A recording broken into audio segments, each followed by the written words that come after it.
Exemple pratique sur les boucles. Donc on va voir quelques exemples pour apprendre comment utiliser les boucles. Donc je vais ouvrir VS Code.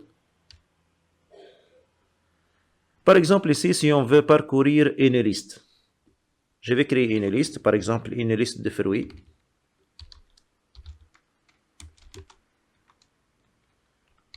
Je vais mettre quelques fruits ici, par exemple pomme,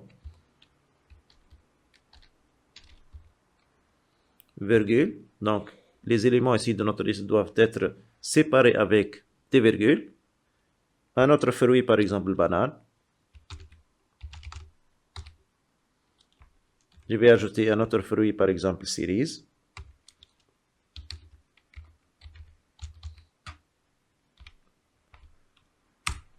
Comment je veux afficher, par exemple, les éléments de cette liste? C'est très simple, donc en Python, ou en français, donc on dit aussi Python.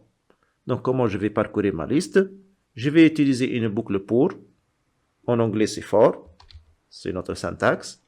Puis, par exemple, je vais créer une variable fruit sans s pour parcourir la liste. In fruits, c'est-à-dire dans la liste fruits, en anglais ou fruits en français. Deux points.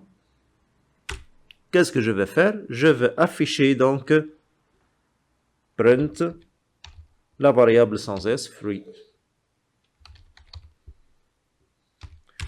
Si j'exécute ce programme, donc il va nous afficher donc les éléments de notre liste, c'est-à-dire les fruits.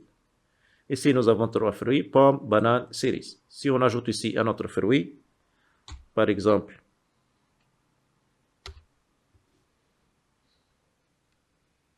fraise,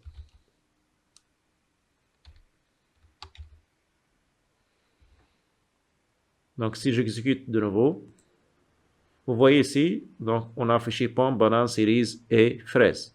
Ça, c'est la plus simple méthode donc, pour afficher une liste, les éléments d'une liste.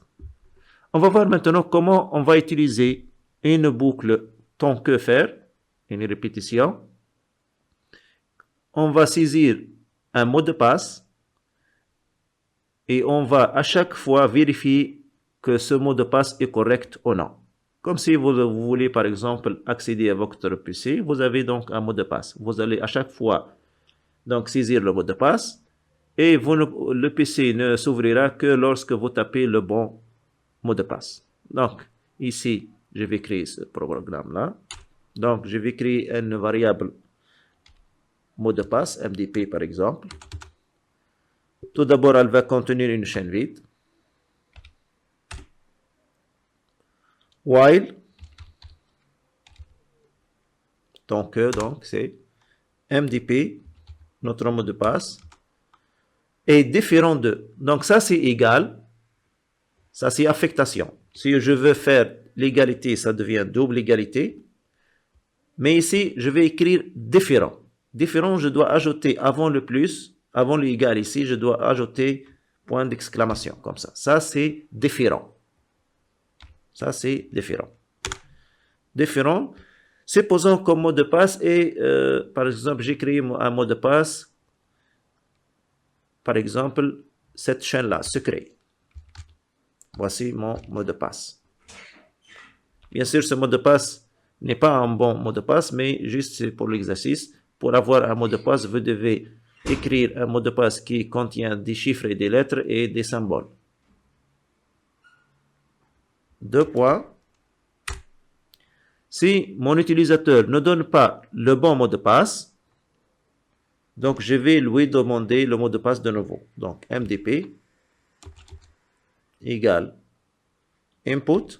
Donc je vais saisir au clavier, ouvrir le parenthèse, ouvrir les guillemets, et je vais demander à l'utilisateur de donner le mot de passe. Donc entrée,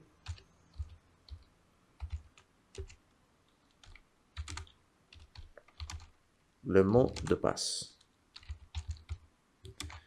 Donc, j'ai fait dans cet exercice donc une erreur exprès, essayer de la trouver.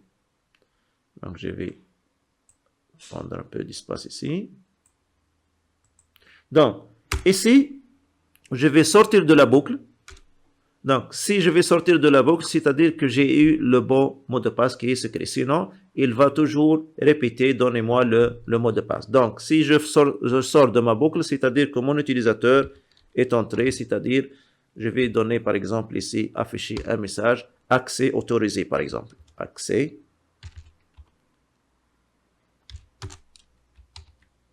autorisé. Donc, ici, tout d'abord, comme j'ai dit, il y en a une erreur dans ce programme. Je vous invite donc à chercher cette erreur. Essayez de faire une pause sur la vidéo et de chercher l'erreur de ce programme-là.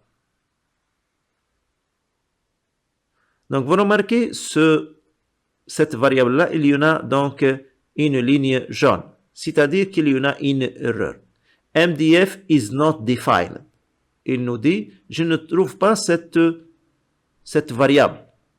Vous voulez comparer MDF avec la chaîne secret, mais cette variable MDF n'existe pas. Donc ici, si je vois ici, c'est MDP, mot de passe. Ici, j'ai fait une erreur, ce n'est pas F, c'est P. Donc je vais corriger. Donc comme vous voyez, déjà, VS Code nous aide. Donc il nous donne des propositions lorsque j'écris le code. Ça s'appelle IntelliSense. Il nous donne des propositions. Donc ça nous aide à programmer. Donc comme ça, notre programme est fonctionnel. Je vais exécuter mon programme. Donc comme vous voyez ici, donc il nous demande le mot de passe. Supposons, je vais faire une erreur ici. Je vais écrire par exemple mon nom, qui n'est pas le mot de passe. Il va nous demander de nouveau, quel est le mot de passe? 1, 2, 3. Il nous demande de nouveau le mot de passe. Par exemple, je vais écrire Python. Donc, à chaque fois, il va comparer cette chaîne que j'ai saisie au clavier. Ici, j'ai saisi donc au clavier cette chaîne de caractères. Il va faire une comparaison avec. Donc, s'il ne trouve pas le mot secret, donc l'égalité, donc il va faire un autre tour.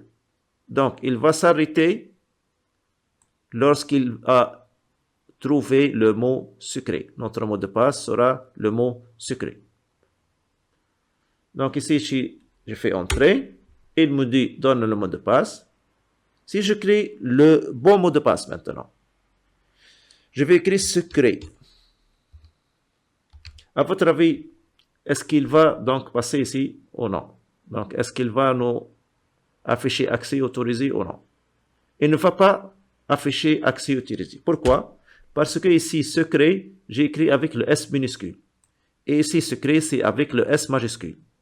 Donc, ce n'est pas la même chaîne de caractères. Ça, il faut faire attention dans les majuscules et les minuscules parce que ce n'est pas la même chose. Donc, ici, si j'écris une autre fois secret, mais cette fois-ci avec S majuscule. Entrée. Et vous voyez ici, il nous dit accès autorisé. Accès autorisé.